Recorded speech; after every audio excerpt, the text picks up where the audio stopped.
Nous sommes au 6e jour d'audition du procès des militaires de l'ex-RSP. Ce matin, l'accusation a procédé à la présentation des pièces à conviction devant la cour. Et puis, il était attendu à la barre et ces choses faites ce 11 janvier. Le caporal Madi Ouedraogo a fait des déclarations qui donnent une autre tournure au procès.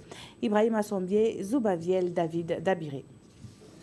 Des grenades, des kalachnikovs et pistolets enfouis dans des sacs, des couteaux à baguettes, bref, une armada, pour paraphraser un avocat de la défense, étalée devant la cour comme pièce à conviction. Nous sommes au 6e jour du procès des militaires inculpés pour association de malfaiteurs et de détention illégale d'armes de guerre et de munitions. Et pour une manifestation de la vérité, les déclarations de Cheikh Alassane Ouedraogo le marabout, de Gilbert Guira le chauffeur de tricycle et de plusieurs militaires dont Madi Ouedraogo sont confrontés à la barre.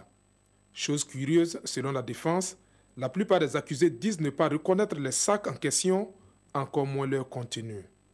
Une thèse qui, selon les avocats de la défense, aura ce caporal Madi Ouedraogo. En effet, le jeune caporal, dans sa déclaration, accuse ouvertement le général Yacouba Isaac Zida d'avoir planifié cette opération dans le but d'exécuter les généraux Gilbert Dendjéré et Djibril Bassolé et des personnalités comme Salifou Diallo avec la ferme intention d'instaurer une révolution au Burkina Faso. Son refus d'exécuter ses ordres lui coûte aujourd'hui, selon Madi Ouedraogo, ce qu'il qualifie de montage. Il affirme également que le général Pegronoma Zagré a eu vent de ce projet en son temps. Des aveux qualifiés de dilatoires par l'accusation qui rassurent le tribunal quant à la qualité des conclusions des enquêtes livrées par les officiers de police judiciaire.